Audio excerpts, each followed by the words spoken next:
I've always wanted to have kids. I can clearly picture myself throwing a ball with them in the park, or sitting at the kitchen table helping them with their homework, just like my dad used to with me. And I'm not just a future dad who really wants to spend quality time with my children. I'm also ambitious and dream of having a high-powered career. How about you? How many of you are also planning to have children and would love to continue to pursue your career? I see a lot of nodding heads. And that makes sense. More than 3/4 of us are likely to become parents at some point. But despite so many of us wanting to be the best parents that we can be, our current workplaces are not really set up to allow us to be both great parents and pursue the careers that we want. Even before COVID, most parents were unhappy with their working situation. 75% of working fathers said that they would prefer to spend more time at home with their children if they had the chance. And 65% of stay-at-home mothers actually said that they would like to continue in paid work if they had the opportunity. And even for those of you that aren't planning to have kids, these issues should still matter to you. Many of your friends, family, and colleagues will. Parenting is something that affects all of us. Children are also negatively affected by our current work structures. My work in early childhood education showed me firsthand how important the role of a parent is in the first 5 years of a child's development. Research concludes that it's not whether a parent works or not that matters most to children. It's whether children have time at home with their parents when they're unencumbered by work stresses. Children who had parents that were overly invested in their career tended to have more behavioral difficulties than children whose parents weren't. Isn't this crazy? So we know that most of us are going to be parents. We know that we want to balance work and family life. And we know that this affects the next generation.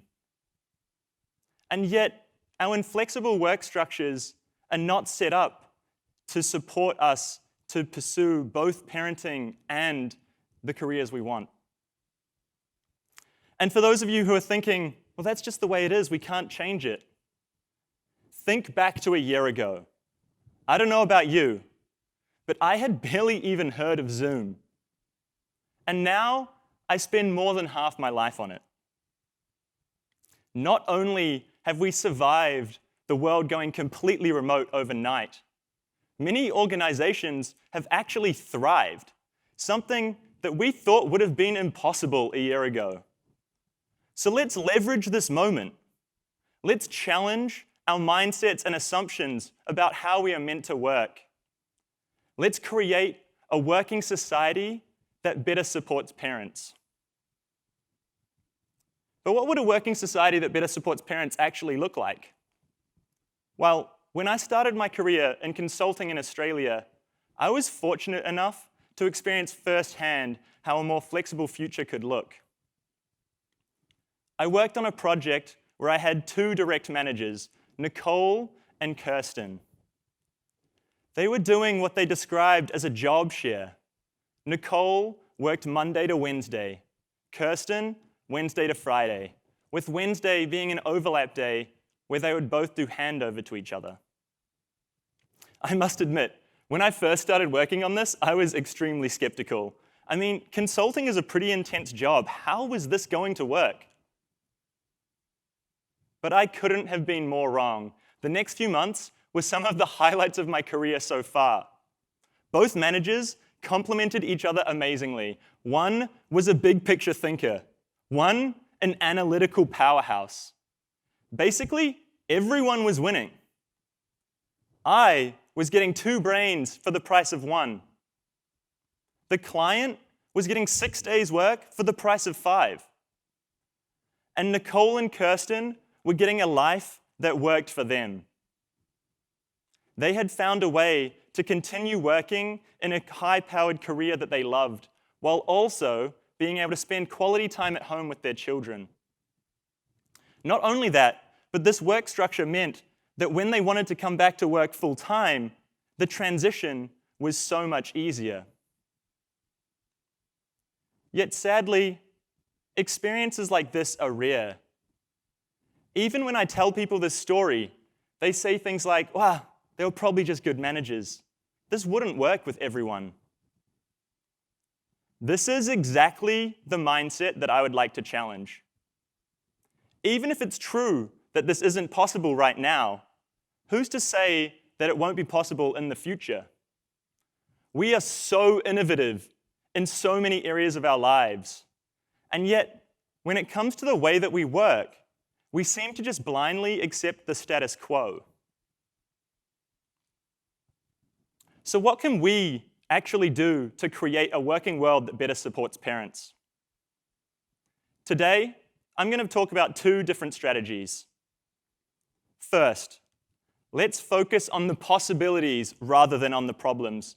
Let's enable more people to do job shares like my managers did.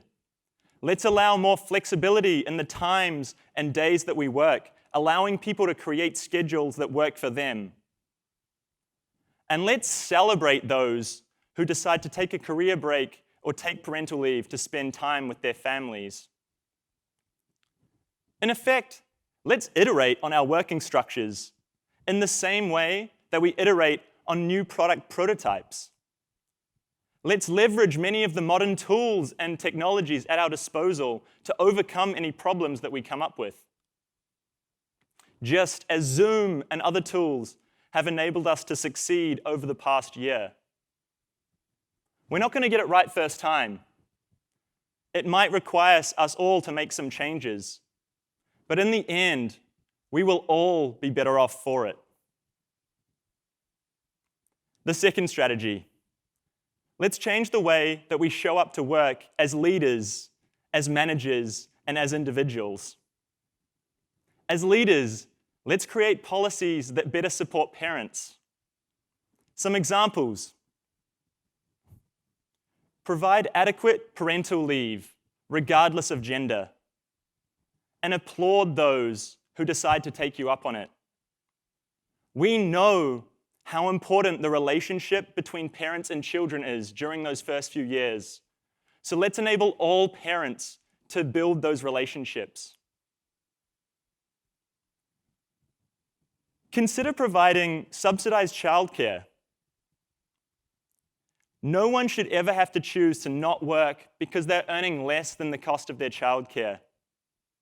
Your employees will be extremely grateful, but they will also be much more productive and more likely to stay with your company. As managers, the next time you're entrusted to manage someone, take the time to ask them about their family situation. Brainstorm ways that you could make the workplace work for them, as well as for you and for the company. And finally, as individuals, push for this yourself as well, just like my managers did. My fiancée Tess and I have had many conversations about how we both want to take time off work to spend with our children when they're young, and how we both want to pursue successful careers. We don't have all the answers yet, but these discussions have helped us to define the type of life that we want and helped us to make decisions to help us get there. With open dialogue, drive, and a dash of ingenuity, let's fight the status quo. Be proactive. Define what success looks like to you. Talk candidly with those in your life about it, and encourage them to do the same with you. As Nicole and Kirsten taught me all those years ago, you never get what you don't ask for. So together, let's build a better world where it is much easier to lead the careers that we want to lead, as well as being the parents that we all want to be. Thank you.